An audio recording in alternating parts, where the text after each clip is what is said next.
This show is brought to you in part by viewers like you who joined a Patreon or become YouTube members. Thank you. And if you could, hit the like button and subscribe if you want more Browns-focused content. Yeah. Yes. Now, that wasn't the only conversation that we had, right? Over the summer. Well, I keep saying summer. It feels like summer. It hasn't even touched summer yet.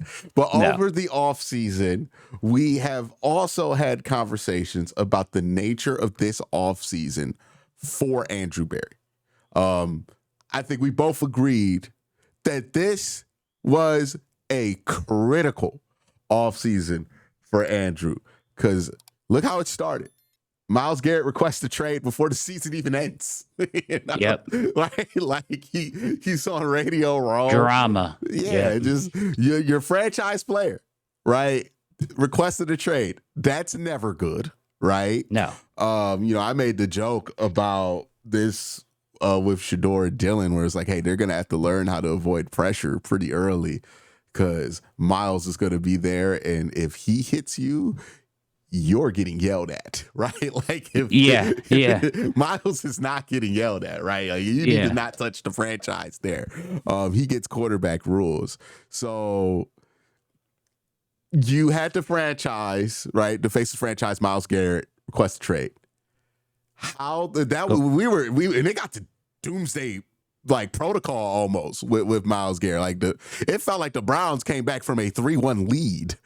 Yes. Oh yeah. Right. Like it felt like we were down and out at certain points. But to Andrew's credit, gets an extension drawn out with him. Now that extension doesn't kill that whole storyline, but it does put it on ice for at least a year or two. Right, as you try to find your quarterback solution. I think that's kind of the understanding. If it gets to 2028 and we still ain't got a quarterback, Myles going to peace out. Like, that's probably going to be where it's at. But by the time that happens, it's going to be a lot of other piecing out that's going to have to go with it, right? So the Myles thing got handled. We were both. It was a huge win. It was a huge win for him. Yes. Huge win. Huge win. Because if you had to trade Myles Garrett, I mean, it's hard to win a situation where you trade the number 2 overall pick. Trading Myles Garrett, it's unwinnable. There's no trade that you're going to win. Yeah, and they were going to, the dead cap roll up. I mean, it would have been blow it up. They would have been selling off pieces everywhere if he forced that. And to avoid that. That would have been catastrophic at that point. It would have. Yeah, and there would have been no reason really for Jimmy to be like, man, I really see Andrew Berry as the guy leading this team into the future at that point, because you'd be selling off Ward and everybody, right? And if you were going to make a change, it very realistically could have been like, let's make a change with him too. Now, if we're going to do it now, if we're going to get rid of all these players now, and we want to make a change in the front office, we can do it now. But that win was huge for him because it keeps them on.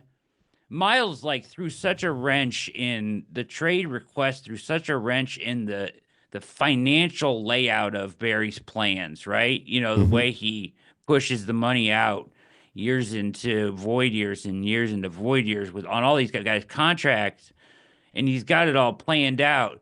But if one Jenga piece falls over, or whatever, domino falls, the whole thing goes down. And that's what Myles was. The whole thing, he was going to break the whole system by leaving, and him just holding his ground.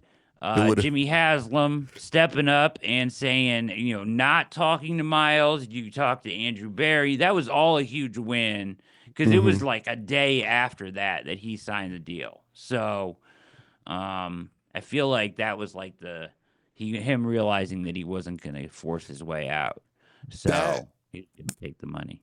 The Myles thing was the wedge issue that I thought really kind of tilted everything for this team. Because it's like, if you can't get him under an extension, right? And that the original words was like, hey, he doesn't want an extension. He wants a new contract, right? So you're going to have to rip everything up. You got him on an extension, Like that's even more of a win too, because it preserves your system for longer. It would have just destroyed everything, right? Like everything about what they do, like you mentioned, it's gone, right? That's the wedge issue that crashes the Cleveland Browns economy. Like it's over with at that point, right? The Browns economy. The value of the Browns helmet is zero, right? At that point, like you've lost the monopoly game. It's over, and at that point, why is Andrew Berry even here, right? Right. Like the whole point is stability. Adult in the room, you can't keep him here. What's the point, right? And then it starts to trickle to Kevin. Like, okay, why is Kevin here? And then pretty soon you're hiring and firing the coach and GM at the worst possible time to do it. So that not falling through, that getting done, that is a huge relief for this team, and I can't overstate the bullet that they dodged by being able to handle this without it getting relative. Like it got a little ugly for sure, but I mean it's May now and it's like a footnote compared to everything else. I think we thought it was going to get worse than it got for sure. Because he was threatening to retire. Like there was rumors about threatening retirement and all of this. And they're like, oh my God, is this going to get ugly? Yeah. Like is this going to become I don't know the word, but irreparable. If you let me know in the comment section what the actual fancy Webster's dictionary word is for that, but it would have got irreparable, right? Irreparable point. Damage. Yeah, and you avoided that. And look, we're in May, and I was thinking, I was like, it felt like it was going to cause some damage. And just like the Lamar Jackson thing, the extension happens. We're in May. Oh yeah, I forgot that happened. Right? Another thing that's interesting, right, in this offseason, it's a little footnote, and I just want to say this to kind of lighten the tone here. Have you noticed that Kenny Pickett is kind of taking it upon himself to fill a leadership void there on offense? Oh yeah. I gotta respect the hustle. Like he's the one texting Shador. He was calling players. Yeah. Like he's getting it. That was what the Jackson Dart was drafted for, right? He was texting guys in the portal. Like look at Kenny Pickett right there, like trying to fill that void, racing dudes first day of camp. Like shout out. I'll give Kenny Pickett this. He understands there is an opportunity here for him to make a mark. He is going for it. We'll see if he can play at the level to where he can make it happen. But I gotta respect the hustle there by Kenny, because I've been noticing. I'm like, oh yeah, he texts Mason Graham when he got drafted. He didn't play here last year. Why he doing that? Right? I know, man. That's crazy. Hey, good for him. He went on Cleveland Brown Daily. He's talking about, I see myself as a starter. I'm like, he does. Like he's very confident that he's going to be the starter. I wonder where that confidence is born from. I just get the kind of sense that that's kind of who Kenny Pickett is a very confident dude, and I think that's why people liked him in the 2022 draft. But interesting how he's handling business. I respect it though. Yeah, I mean, he's gotta try. I mean, this is his second chance, right? So. You got to respect him trying to step in and take leadership role, even with Flacco in there and everything, right? That's good for him. Hey, he was like, hey, Joe Flacco ain't texting nobody. He don't even got a phone, right? Like, this is for me. I wonder if Kenny Pickett's one of them 20-year-olds. Like, I was kind of like this when I was his age. But like one of those 20-year-olds, you're like, man, you're really 35. Like you're just like you were just born later. But you're like he can't wait to call somebody a rook. Take guys under his wing. Like he really wants to get into that older phase of his career a little bit faster than it's happening for him right now. Yeah. But I wonder if the story's gonna come out. He's mentoring Shador. Seriously. I don't know what he's going to mentor him on, but we'll see. Hey, man, there's going to be all kind of silly pieces being written in August about this football team. But let's continue, right? So that was crisis number one, right? Andrew Berry, first thing on his docket. Here you go. First thing you got to handle. Huge crisis. I thought he did a good job handling it. As good as you could have done. Like, very good. Look, we're not used to the Browns handling situations like this soundly. They handled this very soundly. They did. They did. They did. All right.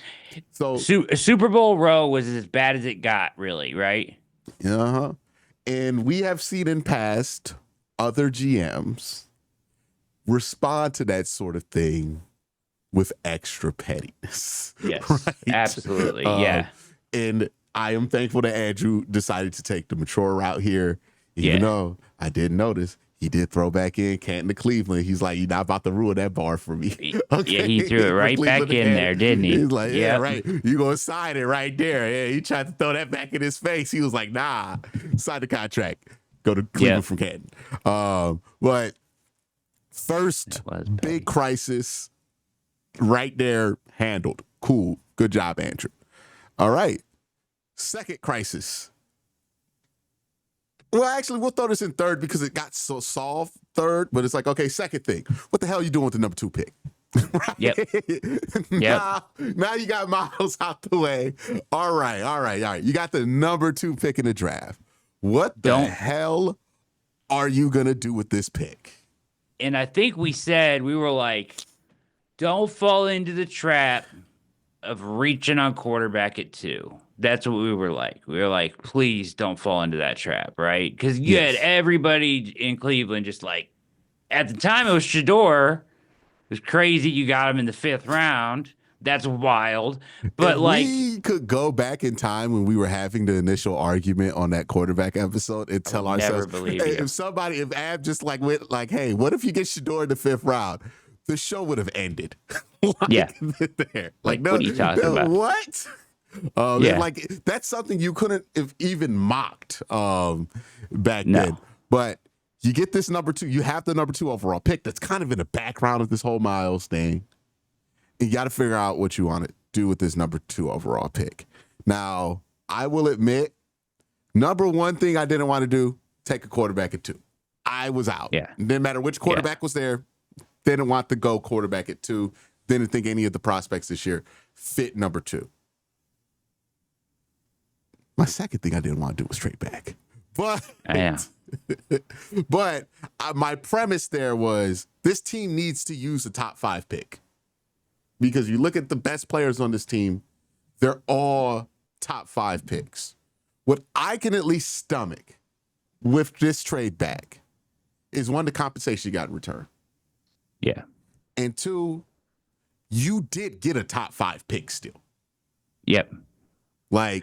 So I don't think you could have turned this down, to be honest. I think like in the scales go out, the little points chart, the trade points charts or whatever, Pittsburgh, Spielberg or whatever chart you're looking at go out the window when we're talking about dealing these kind of picks. But I think they netted like a full 8th number or 8 overall pick higher than what they gave up in the trade with the Jaguars. And it's interesting that the Jaguars did this trade, but I don't think you could pass it up because with every move you make in the draft queue, you have to ask yourself, or you have to have the conversation, how does this impact us getting our future quarterback or our franchise quarterback? That has to be asked at every turn, right? And just the fact that you're getting a 1 from Jacksonville, who I think very possibly could be a bottom 15 team next year. It's within the realm of possibilities, I certainly think. And you're getting a 1st from them next year. You really have to have a serious conversation about that. And you're getting back 5, so you're not leaving the top 5 to your point. I think, and all along it sounds like they really were of the belief, like, they don't want to take a pick at number 2 unless it's a quarterback. It sounded like, isn't that the kind of like the way they phrased it? We aren't picking at 2 unless it's a quarterback. We don't think it's worth it at 2 unless it's a quarterback. I will agree, but amend it a little bit. I think their thought process was, unless a quarterback is so good at that we want to take him at 2, that is the only kind of prospect that would avoid us from making a deal of this caliber. Right? Yeah. Okay. If there were Jaden Daniels were there, they're not trading Jaden Daniels for future first in a 2nd round pick, right? And they're gonna take Jaden Daniels, right? But the only player they think or the only position they feel like could be so valuable to them that they are not willing to move off of it in the state that they're in is quarterback. And that makes sense. Like, I would have loved to just take the exciting player there, right? Like, for sure. But it's not all about what I want, right? This isn't my football team. I just root for them. And all I ask with the teams that I love is that you do stuff that I can at least make sense of, right? And this is a move that I'm like, at the end of the day, it makes sense why you made that decision. Like, it is a defensible decision that you made. You don't have a quarterback. The Jaguars feel like they do. They have the luxury to go all in on him.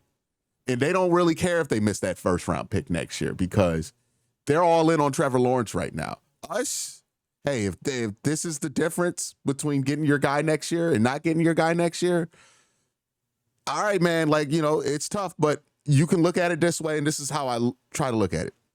You traded back from Travis, who maybe you thought he could be an impact player on both sides of the ball on third down. Okay, that's fairly valuable, and you can see how that makes it worth it for the number 2 pick. But if you trade back, you got the extra second, you use that on Quincy, you got the 5th pick, and you use that on Mason Graham, and you can say to yourself, you expect both these players day one, year one, to be impact players on third down on their respective side of the ball. So you still get that from the number 2 pick. You just got it from 2 different players in 2 different picks. And, you know, who's to say, like, maybe Travis is a top 5 player, a top 5 prospect level player on one side of the ball, but maybe he's more of a second round level player, right, on another side of the ball. You can see where you're like, well, we got our value back, and then we got the extra pick, right? Yeah. So I get it. I understand it. Ultimately, you know, whether I agree with it or not is where I sit with it. But I like Mason Graham and I like Quincy Junkins. So, like, it's ultimately okay. This is what you did with number 2. I'm not going to lie. If you would have told me they were going to do this in March, I would have threw a little bit of a temper tantrum, right? But ultimately, once I calm down and become an adult again, right, it's like, okay. You were like, okay. All right, man. Like, I get it. If this is what you want to do, I just hope you're right, right? It's one of those, like, all right, man, I'm going to trust you, but I hope you're right. What do you think about, like, the people, I forget who was saying it, that think Jacksonville having a new GM and a new coach and not even being in camp to, like, evaluate your team properly or be around to make a move like that is kind of irresponsible. Do you agree with that? Oh, they've been doing, look, Jacksonville has had a history of being very passive, right? Yeah. So I think right now they are correcting, maybe overcorrecting. We'll see what time tells us, with a lot of aggression. Right? Yeah. Like, they were ultra aggressive about their offensive coordinator.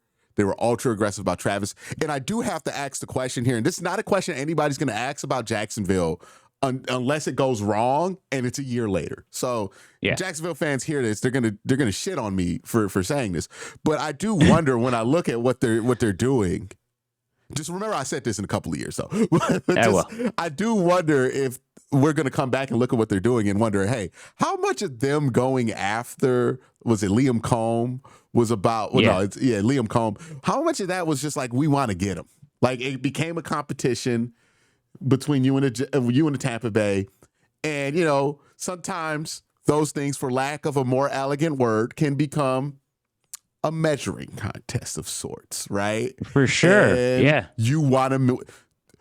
I have a theory that the Deshaun thing was partly a measuring contest between billionaires of, he's going to offer you that. I got this, right? Yeah. And that's why they were pissed, because he broke the rules to win the measure. The rule is you don't offer fully guaranteed.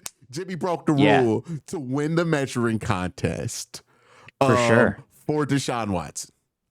And at the time, we love that they're being aggressive. Right now, we're like, boy, would we have just lost that bidding war Yeah. Like, where would we be?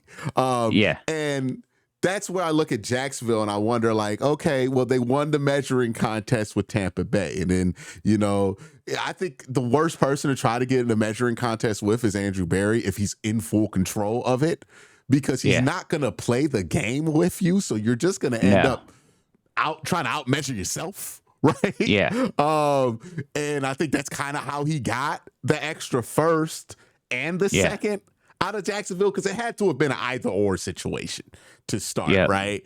But then it became both. He's like, man, you know what? We want him. We're going to mend this. Push all your cards in. We're going to go both. And look, you love that shit in the offseason. Yeah. But boy, you betting a lot on the regular season when you do that. And I do wonder with Jacksonville, I look at it, I go, I can understand we'd be excited if we were doing what Jacksonville did. But boy, would it be in the back of my mind. Were we doing stuff we thought was what's best for the team, or were we trying to win measuring contest? Yeah. Right? Or just win with that GM, he feels like everything's like a show with him, right? Like if you watched him, he's very charismatic. He's young. He had that real extravagant speech about Travis Hunter. He's one of these kids who grew up wanting to be a GM, which is new, right? Because even new. when me and you, when I was young and when you were young, nobody wanted to be the fucking GM. Nobody played GM, right? But he's probably he's of the age of like he grew up playing fantasy football, right? Yeah. Like grew up cosplaying GM. And now he is living the dream, and that's a different kind of energy than what we've seen from the former professionals, right? That usually are GMs, right? Because normally GMs are scouts that have been in the league for a while. They ended up in scouting. They got promoted all the way to GM. Work your way up. Or like they were like executives somewhere else. And then it wasn't somebody being like, my whole life I want to be a GM, right? Like that's a new thing. And he's one of those guys who grew up wanting to be a GM. And, there might be downsides to that. Like you're beta testing something new, and it's like, hey man, there might be downsides to that.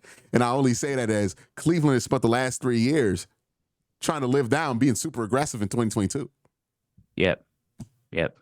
Yeah, and that was my whole thing. Is like they don't even. I mean, he doesn't really know his team yet. I mean, I'm sure he's have done all his evaluations and looked at numbers and everything like that. But do you know your team enough to give up make a move that like much? That. Yeah, for sure. And that's a great point that like I haven't heard anybody bring up. Like, you might get down there and it might not work. Like for whatever. Right. It reminds me of the Odell trade. Yeah. John Dorsey just got here, right? He's like, all right, we're gonna get Odell. Yeah. And then what happens, right? It doesn't work out, and it's like, why didn't it work out? They didn't mesh. Right? Yeah. Like it didn't mesh. Didn't really understand what you needed to be successful there, right? You traded for Odell, and then you hire Freddie Kitchens, and then it's like doesn't work.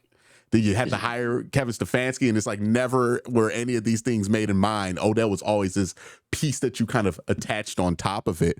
Exactly. It's very theoretical, and that's a great point. They're betting a lot on theoretical, but Andrew on paper. It's all like everything looks good on paper. This looks great on paper, but the game isn't played on paper. And these are real people with real relationships and people with real beliefs that they're dug in on. Like you don't know how the coach is going to fit with the players. The coach hasn't even been with the players yet, and you're making a move like this. It's just bold. You know what I mean?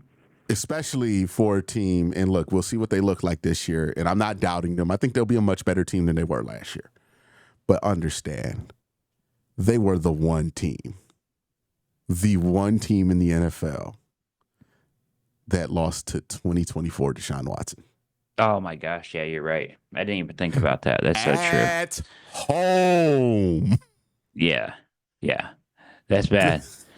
That's rough. And losing to 2023 Deshaun Watson, like the Ravens lost to 2023 Deshaun. Not that big of a deal, right? He was much better in 23 than he was in 24. Deshaun Watson was 45 out of 46 in success percentage of all quarterbacks who had 100 snaps. You lost to that dude, right? Yeah. And a lot of that was a Doug shell of himself. Yeah. Yeah. A lot of that was Doug Peterson. Yeah. But still, like, this team won 3 games. You're one of those wins. And I think that's what Andrew is calculating there, right? And I think, look, this could turn out to be a master chess move by Andrew Berry, because he could say to himself, he could look and say to himself, like, hey, man, this kid's really, like, aggressive. Like, let me see how much I can get here, right? Like, he's like calling late, last minute. Like, I think I can get a lot out of him, and squeeze him for some juice here. And maybe right now it's like, hey, man, you got Travis Hunter, everything's great there, but maybe Andrew read the situation and was like, it's a no-brainer, because like that's how they're operating with this, which is it's a no-brainer. And in the whole element to this too, Q, is just Travis Hunter himself. Like, we don't know if this works at the NFL level. That's a big question there, right? Like, I thought Travis was less of a surefire thing than like Abdul, but I thought the potential of him was a lot higher than Abdul. Yeah. And you know, you're betting a lot on that, right? You're betting a lot on him being healthy year one. Because like outside of like, if Travis has a great career after year one, it don't affect the Browns at all, right? Because it's like, if Mason Graham's good and we get a great pick from that, then we're fine, right? We don't ever think about not having Carson Wentz, right? We got Denzel Ward eventually out of not having Carson Wentz. So it's one of these things where it's weird enough, and the trade was so strange. And there's been no coverage on the Jacksonville side of it. And you know how things go. Whenever the Browns do something, people find a way to make it bad, right? But there's been no coverage on the Jacksonville side of this. And I'm like, well, look, man, Andrew Berry has been in the league a long time. He's really, really good at trades. Like, really good at trades. He got a 3rd-round pick for Amari Cooper. Look what George Pickens just went for. Right. Like a 3rd-round pick with like a pick swap attached, which is exactly what Amari went for. Yeah. This dude knows what he's doing when you call the phone. We can argue about if he can draft well, but the 2 things we know for a fact Andrew Berry does at a very high level is roster maintaining, salary cap stuff. He's been able to keep an incredible amount of players under contract, despite the fact that the Browns are in the situation they've been in for a while. He's tremendous at that. He's one of the best in the league at that.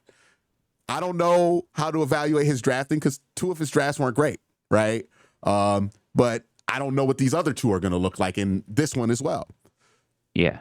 Other thing we know Andrew's really good at is, hey, man, outside the Watson one, which is arguably not his responsibility as much as it is Jimmy Haslam trying to win something, right?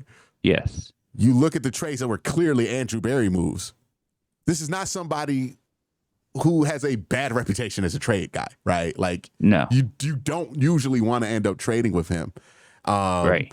And that's part of it. Is why it makes it feel different than like the Julio Jones one, where it's like, yeah, man, the Atlanta Falcons had more experience in their front office. They were a better football team than us. They knew what they were doing more than we did when we made that move.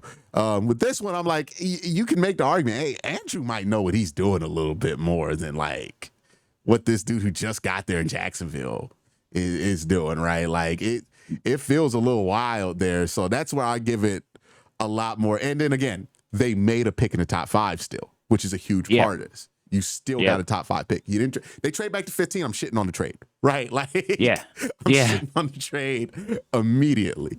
But them not trading back to 15 from 5 to 15 also tells me that the Browns aren't irrational. They're not in love with just trading back, but they do see it as a means to end if the deal's good enough. So like, you know, that's why I was worried is that they're going to just like get addicted to trading back and trade back. And that would have pissed me off. The double back would have pissed me off. I would have been pissed. Right. But staying at 5, you got Mason Graham, who I believe is one of the not blue chips, but it's close to a blue chip as you can get without being one. He's up there. Yeah, he's up there. We've been talking about him a while. His fit is obvious in the Jim Schwartz defense. Yeah. All right. You know, Quinshawn Junkins makes a lot of sense. You want to not be leading the league in negative yard runs. We've seen enough of Jerome Ford getting tackled behind the line of scrimmage. You get somebody who's absolutely not going to get tackled behind the line of scrimmage, right? Like, the comp is Kareem Hunt, but he's younger, so it could be young Kareem Hunt. okay, I like what you did there as well, right? So Andrew Berry, draft, kind of everything wrapped up in here. We're now at the end of the offseason. How do you think he's answered the bell of the challenges that were on his desk this year? And do you think we are going to look back at it in 5 years? What do you think we're going to look back in 5 years, or hope we look back in 5 years and say to ourselves about this offseason? I will hope that we will look back in 5 years and say he saved his job by staying quiet and holding the line with Miles, right? He didn't get too loud, too verbal, too anything. He just kept it. He just kept the message straight and narrow. We're not trading him. He didn't do the And Pat it worked Riley. out. Yes. Did not do the Pat Riley. Yeah. So and then he took the opportunity at 2. Didn't fall into the trap where you have to get quarterback or whatever, or reach there, and that he ended up fleecing a younger GM for an asset that eventually got the Browns their quarterback, and somehow that dug him, even though it's not necessarily all his fault, it dug the Browns out of the Deshaun Watson mess. That's what I hope they say in 5 years. It took him from the brink of potentially being fired in a 3-win season to, he averted disaster with Miles, and he made a move in the draft that landed them their quarterback of the future. And now him and Kevin are solidified, and the Browns are still moving upward and onward.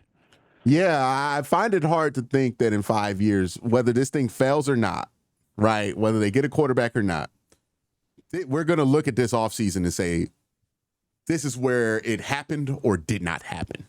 Right. Yeah. This is where we put ourselves in position or didn't, right? If we're 5 years, we're hoisting the Super Bowl trophy. We got our franchise quarterback living the dream, right? LeBron's in the stands barking and all that shit. Like, okay, we're going to go back and say, hey, man, it took balls not to take Travis Hunter at 2, but yep. Yeah, that ended up being the right decision. You know what I mean? And, maybe you get Caleb Downs and a quarterback out of this, right? Like, there are ways you can win it.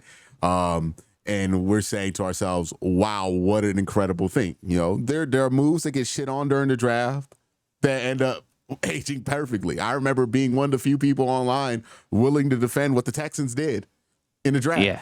When they went Will Anderson and CJ Stroud, everybody's like dumping on it. I'm like, well, I can kind of get it, right? If you get the player, he's good enough. And that's kind of my thinking with trading the Travis Hunter pick is there's a chance Travis is so goddamn good that it doesn't even matter what you do with that pick unless you get one of the best quarterbacks in the NFL, and it's always going to be the Travis Hunter trade. That's why I don't love betting against here, but we've said it since the Miles thing started. The only thing that can save you is if you put yourself in a position in 2026 to get an extra first and get a quarterback. And that was the whole thing of like, we're not going to do it now, right? But maybe at the end of the 25 season, we trade Miles to get that extra first. Now you don't even have to think about that. Right? Yeah, you don't have to entertain that. You got the extra first without even having to be like, oh shit, we might have to sell Miles to get it. Yeah. That is huge. That's one giant step in this. If you can get to next offseason and not be desperate at quarterback, hey man, I'm not going to have anything to say about the job that you did there, right? But that has been a fun conversation with Brad, kind of putting a bow on, I guess, this last season of things I think I know on the OBR. The pre-draft portion of the offseason, right? Yeah. Season is, what it's like? It's like the half season mark, right? They do it nowadays where they give you like 8 episodes and then take like 6 months off. You gotta wait like 8 weeks. Yeah. Give you season 1A and season 1B. I hate that, but shit. that's that's what we're doing. I hate that. But this is the finale of that, putting a nice bow on it. Brad, thank you for coming on here. Make sure you check out a lot of Brad Ward's stuff here. He does great stuff for the OBR, video and writing for them occasionally. Make sure you check him out. Make sure you check out the guys at the OBR. But Brad, thank you for coming on. Everybody have a great day. Have an even better night. Peace.